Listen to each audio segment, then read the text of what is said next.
Bismillahirrahmanirrahim. Assalamualaikum warahmatullahi wabarakatuh. Sabahul khair, anak-anak semuanya. Kaifahalukum? Semoga semuanya dalam keadaan sehat. Amin. Baik, hari ini Ustazah akan menyampaikan materi untuk kalian, pembelajaran IPA. Materi yang Ustazah sampaikan yaitu perkembangbiakan tumbuhan.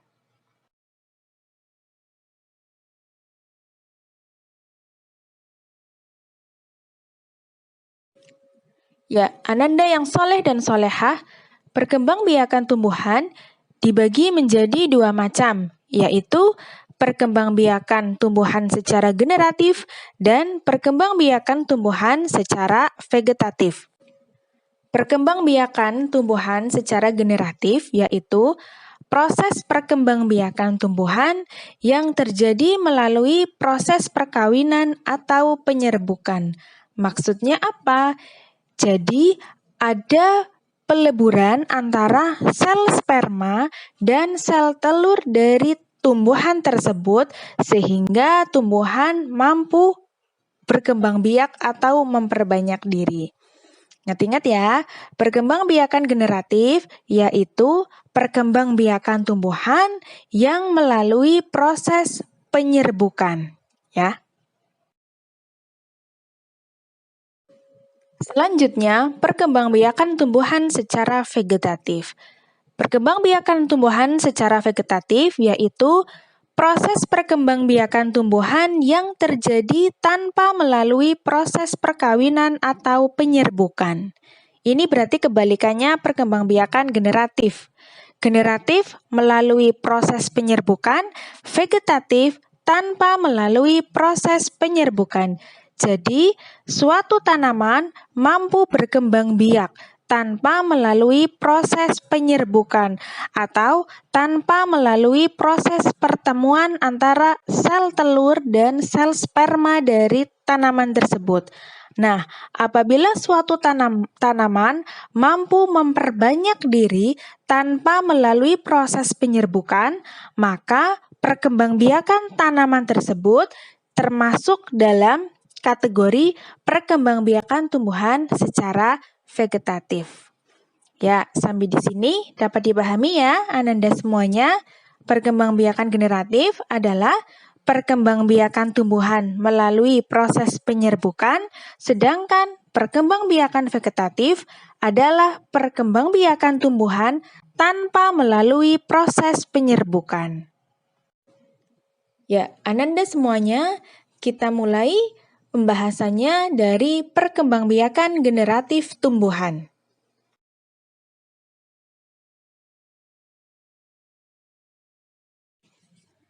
Perkembangbiakan tumbuhan secara generatif terjadi pada tanaman berbunga. Nah, perkembangbiakan secara generatif pada tumbuhan ini diawali dengan suatu proses yang disebut dengan penyerbukan. Ya, adakah dari Ananda yang mengetahui apakah yang dimaksud dengan penyerbukan? Ya, penyerbukan adalah peristiwa jatuhnya serbuk sari di kepala putik.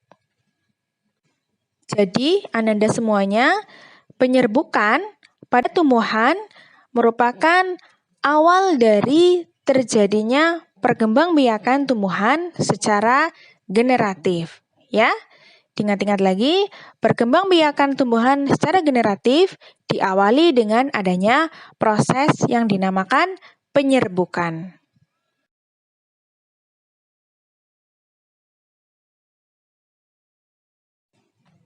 Ananda yang soleh dan solehah, seperti yang sudah Ustazah sampaikan di awal, perkembangbiakan generatif terjadi pada tumbuhan berbunga.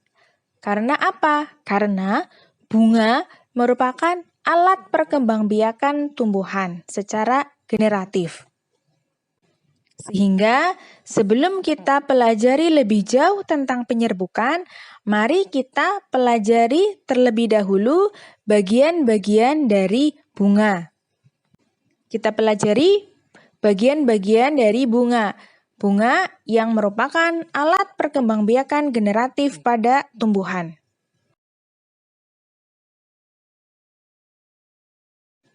Bagian bunga yang pertama ada tangkai bunga. Letaknya yang di paling bawah itu ya, Ananda semuanya. Tangkai bunga adalah bagian yang menghubungkan bunga dengan batang tumbuhan. Selanjutnya ada bagian yang diberi nama dasar bunga.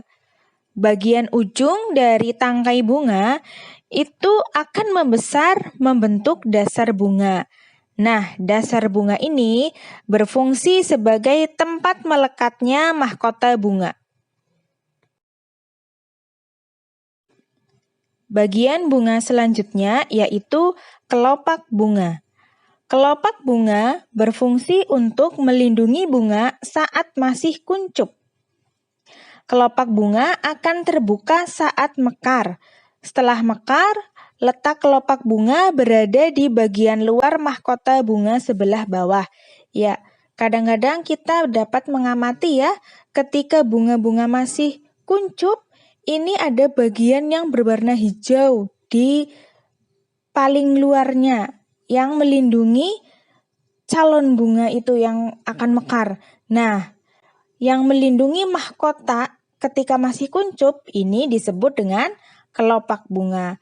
Nantinya ketika bunganya sudah mekar, kelopak bunga ini letaknya ada di bawah mahkota bunga.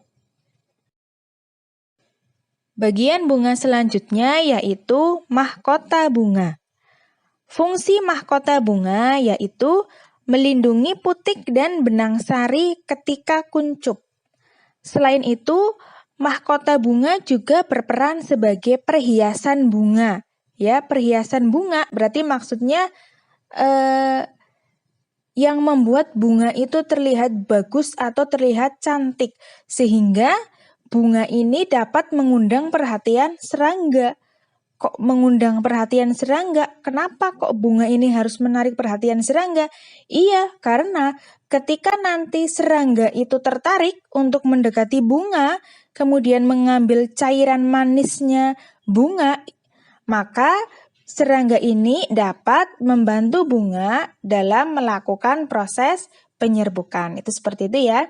Jadi mahkota bunga selain berfungsi sebagai perhiasan bunga, untuk menarik perhatian serangga, selain itu juga untuk melindungi putik dan benang sari ketika masih kuncup.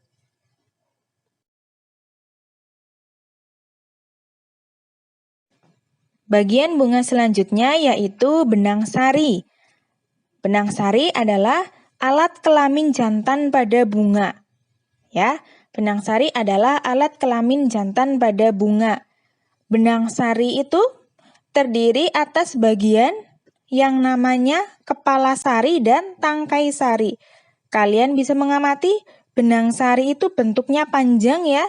Kemudian bagian yang paling ujung itu namanya kepala sari, maaf. Kemudian bagian yang memanjang ke bawah itu namanya tangkai sari. Nah, di dalam kepala sari ini terdapat butir-butir serbuk sari atau terdapat sel kelamin jantan pada bunga, ya. Benang sari adalah alat kelamin jantan. Kemudian benang sari terdiri dari bagian yang namanya kepala sari dan tangkai sari. Nah, di kepala sari itu ada serbuk-serbuk sari, di mana serbuk-serbuk sari tersebut itu merupakan sel kelamin jantan pada bunga, seperti itu. Bagian bunga selanjutnya yaitu putik. Putik adalah alat kelamin betina pada bunga. Putik terdiri atas kepala putik, tangkai putik, bakal buah, dan bakal biji. Ya, itu yang ada di bagian tengah-tengah ya. Bagian tengah memanjang ke bawah. Itu merupakan alat kelamin betina pada bunga. Namanya putik. Ya, begitu ya Ananda yang saleh dan saleha. Tadi Ustadzah sudah menyampaikan tentang bagian-bagian dari bunga.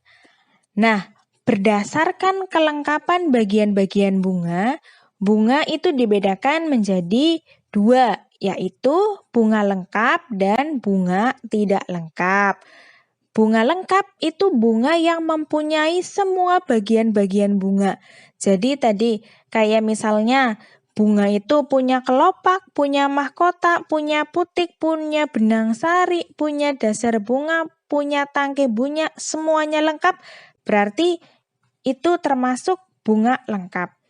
Nah, tetapi ada beberapa bunga yang dia itu tidak memiliki semua bagian bunga. Nah, bunga-bunga yang bagian-bagiannya itu tidak lengkap, itu disebut dengan bunga tidak lengkap. Itu seperti itu ya. Jadi kalau suatu bunga memiliki kelengkapan bagian-bagian bunga, maka dia disebut bunga lengkap.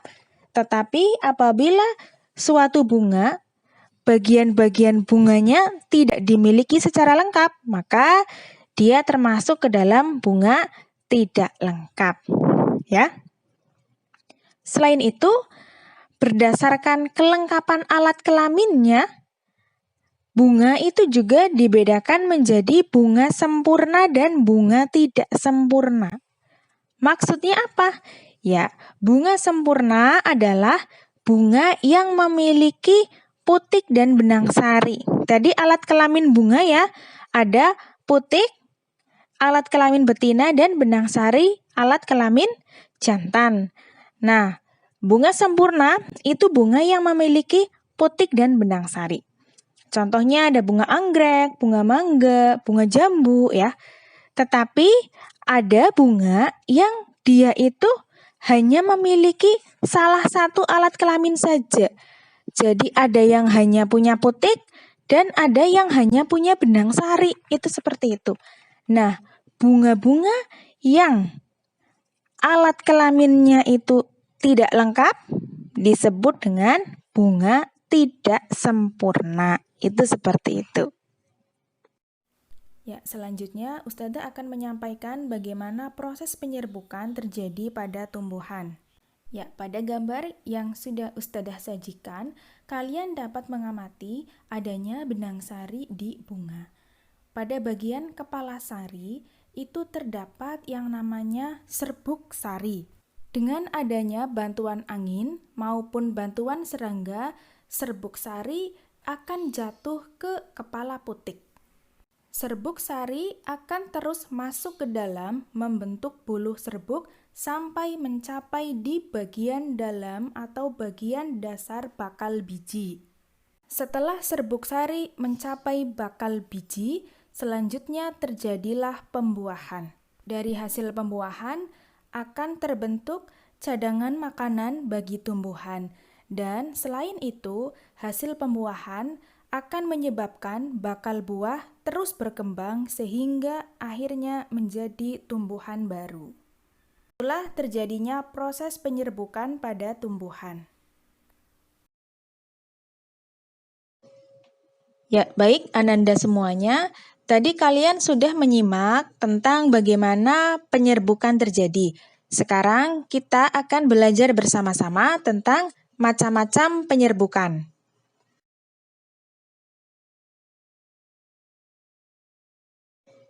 Baik, Ananda yang soleh dan soleha, Ustadzah ingatkan lagi, penyerbukan adalah peristiwa jatuhnya serbuk sari di kepala putik. Nah, Ananda semuanya, penyerbukan itu dapat terjadi dengan adanya bantuan dari beberapa hal. Nah, karena adanya bantuan-bantuan dari beberapa hal ini, penyerbukan dapat dibagi menjadi beberapa jenis. Yang pertama, hidrogami. Hidrogami adalah penyerbukan dengan bantuan air, ya. Hidro itu artinya air. gami itu penyerbukan, sehingga hidrogami adalah penyerbukan dengan bantuan air. Nah, penyerbukan ini terjadi tentunya pada tanaman air ya, contohnya pada tanaman ganggang air. Kemudian, yang kedua, anemogami. Anemogami adalah penyerbukan dengan bantuan angin, ya. Penyerbukan ini terjadi pada contohnya rumput-rumputan, kemudian tanaman jagung, tanaman padi, ya. Itu kalian bisa lihat contoh gambarnya itu contoh tanaman jagung. Karena adanya bantuan angin, kemudian serbuk sari dari tanaman jagung itu jatuh di kepala putik. Akhirnya terjadilah penyerbukan. Karena penyerbukannya ini dibantu oleh angin, maka peristiwa penyerbukan itu disebut dengan penyerbukan anemogami. Kemudian zoidiogami, itu ada gambar bunga, di atasnya ada kupu-kupu. Nah, zoidiogami yaitu penyerbukan yang terjadi dengan bantuan hewan, ya. Jadi ini bantuannya itu dari hewan. Penyerbukan dengan bantuan hewan ini biasanya terjadi pada bunga-bunga yang memiliki warna mencolok. Jadi warna bunganya itu berwarna-warni sehingga dapat mengundang perhatian serangga untuk mendekat. Nah, si kupu-kupu itu lagi ngapain sih di bunganya ini? Ya, jadi di bunganya itu ada cairan ya, cairan manis. Mungkin kalian tahu ya, ada beberapa bunga yang kalau dihisap itu ada cairan-cairan rasanya manis, itu namanya nektar. Cairan bunga itu namanya nektar. Nah, beberapa serangga itu suka dengan nektar itu. Sehingga ketika bunga yang memiliki nektar didekati oleh serangga, serangganya datang ke bunga untuk menghisap nektar, maka serbuk sari dari bunga yang ditempeli oleh hewan ini bisa terbawa oleh hewan kemudian jatuh di kepala putik. Akhirnya terjadi penyerbukan. Nah, karena dibantu oleh hewan, maka penyerbukannya disebut zoidiogami atau penyerbukan yang dibantu oleh hewan. Selanjutnya ada antropogami. Antropogami yaitu penyerbukan dengan bantuan manusia, ya. Hal ini dilakukan manusia karena tidak ada perantara yang dapat membantu penyerbukan bunga tersebut. Ya, jadi kalau penyerbukan antropogami itu yang membantu adalah manusia. Kenapa? Karena tanaman itu kalau tidak dibantu penyerbukannya oleh manusia, itu tidak ada perantara lain yang dapat membantu. Dengan air tidak bisa, angin tidak bisa, hewan tidak bisa. Contohnya penyerbukan pada tanaman salak. Seperti itu ya. Jadi ada beberapa macam penyerbukan. Hidrogami dibantu air, anemogami dibantu angin, zoidiogami dibantu hewan, dan antropogami dibantu oleh manusia. Kita lanjutkan ya, Ananda semuanya. Tadi kalian sudah belajar tentang macam-macam penyerbukan ya. Nah, selanjutnya berdasarkan asal serbuk sarinya, penyerbukan dapat dibedakan menjadi beberapa macam lagi ini. Kalau tadi itu macam-macam penyerbukan berdasarkan yang membantu atau berdasarkan perantaranya. Kalau sekarang macam-macam penyerbukan berdasarkan asal serbuk sarinya. Yang pertama ada penyerbukan sendiri. Yang kedua penyerbukan tetangga. Yang ketiga penyerbukan silang.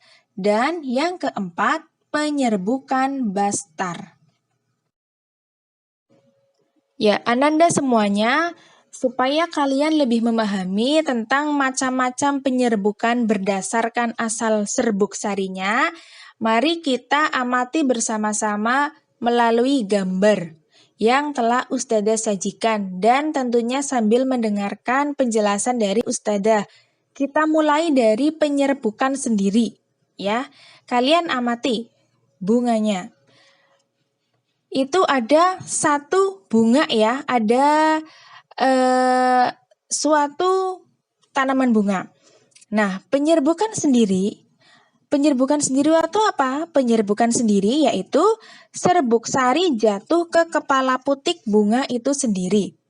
Jadi kalian bisa amati ada suatu bunga, di situ ada kepala putik dan ada benang sarinya.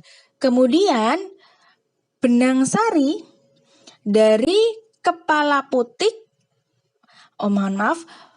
benang sari kemudian jatuh ke kepala putik di bunga itu sendiri. Itu namanya penyerbukan sendiri ya. Jadi bunganya cuma satu dan benang sari dari bunga tersebut jatuh ke kepala putik bunga itu sendiri. Itu namanya penyerbukan sendiri. Selanjutnya, penyerbukan tetangga. Apa itu penyerbukan tetangga?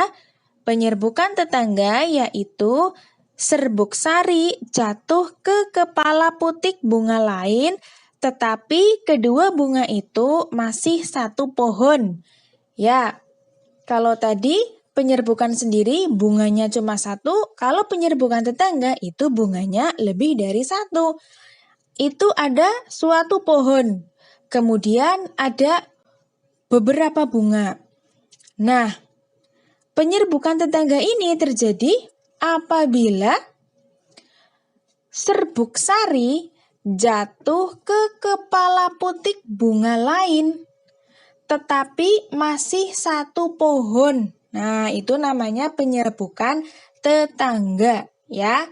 Kalau penyerbukan sendiri tadi bunganya cuma satu ya. Penyerbukannya terjadi di bunga itu sendiri. Tapi kalau penyerbukan tetangga itu serbuk sari dari suatu bunga jatuh ke kepala putik bunga lain. Tetapi bunga-bunga itu masih dalam satu pohon. Itu namanya penyerbukan tetangga. Sekarang ke penyerbukan silang. Penyerbukan silang yaitu serbuk sari jatuh ke kepala putik bunga lain yang berbeda pohon tetapi masih satu jenis. Ya, jadi kalau silang ini pohonnya itu sudah beda. Kalau penyerbukan tetangga tadi pohonnya masih sama. Tapi kalau penyerbukan silang itu pohonnya sudah berbeda. Jadi serbuk sari dari suatu bunga jatuh ke kepala putik bunga lain, tetapi pohonnya sudah berbeda. Pohonnya berbeda tetapi masih satu jenis. Maksudnya apa masih satu jenis? Ya, misalnya dari bunga pohon anggrek jatuhnya ya ke pohon anggrek, itu seperti itu. Jadi walaupun pohonnya beda tetapi masih sama jenisnya, maksudnya jenisnya tanaman anggrek. Kemudian misalnya masih sama jenisnya, sama-sama tanaman mawar, sama-sama tanaman bugenvil, misalnya seperti itu. Jadi bukan serbuk sari dari bunga mawar jatuh ke kepala putik bunga anggrek, bukan seperti itu. Tapi serbuk sarinya bunga mawar jatuh ke kepala putik bunga mawar, serbuk sarinya bunga anggrek jatuh ke kepala putik bunga anggrek, tetapi mereka pohonnya itu berbeda. Itu seperti itu. Itu namanya penyerbukan silang. Paham ya, Anda semuanya? Sudah lanjutkan, sekarang penyerbukan bastar. Penyerbukan bastar yaitu serbuk sari jatuh ke kepala putik bunga lain yang berbeda pohon dan tidak sejenis tetapi masih satu famili. Ini kalau penyerbukan bastar itu ada serbuk sari jatuh ke kepala putik bunga lain, pohonnya sudah beda, dan jenisnya itu juga berbeda, tetapi masih satu famili, maksudnya masih satu keluarga. Misalnya, penyerbukan antara cabai merah dengan cabai rawit. Jadi mereka kan masih dalam satu keluarga tanaman cabai. Itu seperti itu. Kan cabai merah kan sendiri nih jenisnya ya, cabai merah. Cabai rawit kan sendiri nih jenisnya ya. Nah, tetapi mereka kan masih satu keluarga. Sehingga apabila terjadi penyerbukan nih, serbuk sari dari tanaman cabai merah jatuh ke kepala putiknya tanaman cabai rawit, maka ini namanya penyerbukan bastar. Bunganya beda, pohonnya beda, jenis tanamannya beda. Itu namanya penyerbukan bastar. Itu seperti itu. Paham ya? Ustazah ulangi. Penyerbukan sendiri itu penyerbukannya terjadi di bunga itu sendiri. Kalau penyerbukan tetangga, itu penyerbukan yang terjadi masih satu pohon tetapi dari bunga yang berbeda. Kalau penyerbukan silang, itu serbuk sari dari suatu bunga jatuh ke kepala putik bunga lain. Nah, yang pohonnya sudah berbeda, tapi jenisnya masih sama. Nah, kalau penyerbukan bastar, serbuk sari jatuh dari suatu bunga, jatuh ke kepala putik bunga lain, yang beda pohon dan beda jenisnya. Tetapi masih satu famili. Itu seperti itu. Ya, Ananda semuanya, sekarang kita lanjutkan untuk belajar mengenai perkembangbiakan vegetatif pada tumbuhan. Ananda semuanya, perkembangbiakan tumbuhan secara vegetatif yaitu perkembangbiakan yang terjadi tanpa melalui proses penyerbukan ya. Jadi tidak ada peristiwa jatuhnya serbuk sari di kepala putik. Tetapi langsung saja tumbuhan itu bisa berkembang biak sendiri ya, tanpa adanya peristiwa penyerbukan. Nah, perkembangbiakan tumbuhan secara vegetatif ini terbagi menjadi dua jenis, yaitu perkembangbiakan vegetatif alami dan perkembangbiakan vegetatif buatan. Perkembangbiakan vegetatif alami adalah perkembangbiakan tumbuhan tanpa perkawinan yang dilakukan oleh tumbuhan itu sendiri tanpa bantuan manusia. Ya, jadi kalau vegetatif alami itu tidak ada penyerbukan, tetapi mereka bisa langsung berkembang biak dengan tumbuhan itu sendiri tanpa adanya bantuan manusia. Nah, bedanya dengan vegetatif buatan, perkembangbiakan vegetatif buatan yaitu perkembangbiakan pada tumbuhan tanpa adanya penyerbukan, tetapi ada perantara bantuan manusia. Ya, selanjutnya tentang contoh-contoh tanaman yang mengalami perkembangbiakan secara vegetatif, baik vegetatif alami maupun vegetatif buatan. Itu materinya di buku, insya Allah sudah sangat banyak ya. Ini Ustazah hanya menuliskan secara ringkas. Untuk penjelasan yang panjang, bisa kalian baca di buku ya. Dari vegetatif alami dulu, itu perkembangbiakannya bisa secara umbi lapis. Tanaman yang berkembang biak dengan cara umbi lapis, itu pokoknya bawang-bawangan. Kalian kalau buat gampang ingatnya itu bawang merah, bawang putih, bawang bombay, bawang-bawang itu umbi lapis.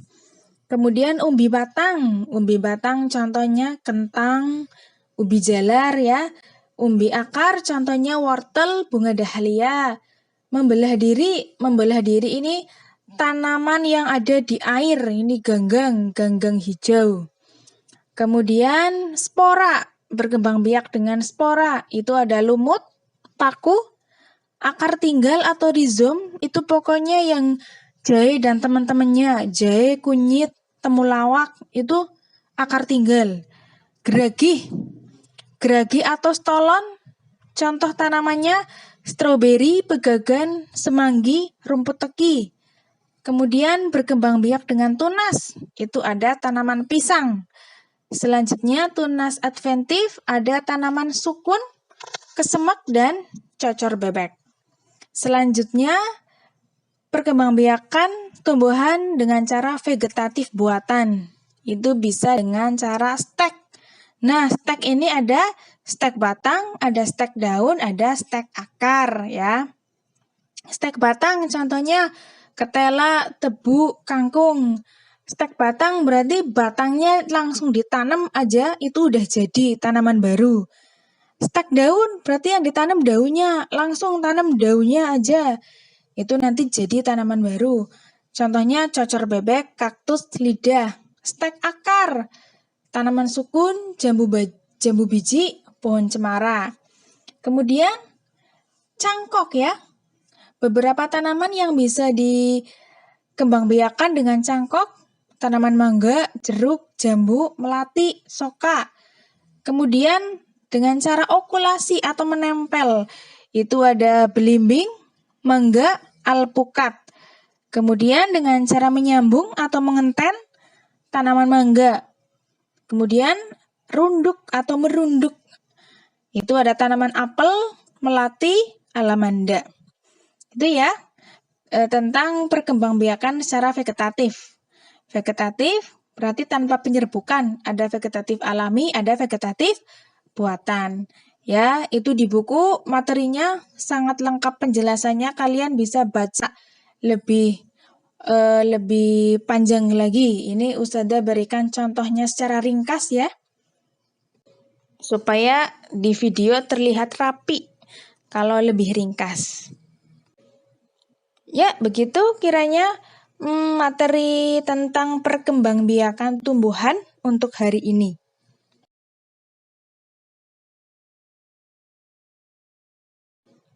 Ya, Ananda semuanya, untuk tugas hari ini yaitu silakan kalian mengerjakan latihan soal KD 3.1 materi IPA halaman 36 sampai 37.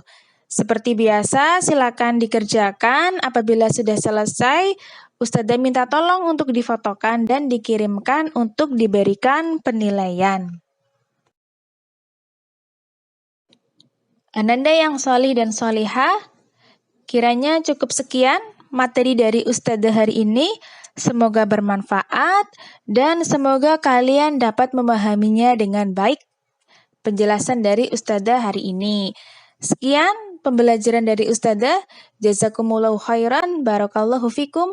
Assalamualaikum warahmatullahi wabarakatuh.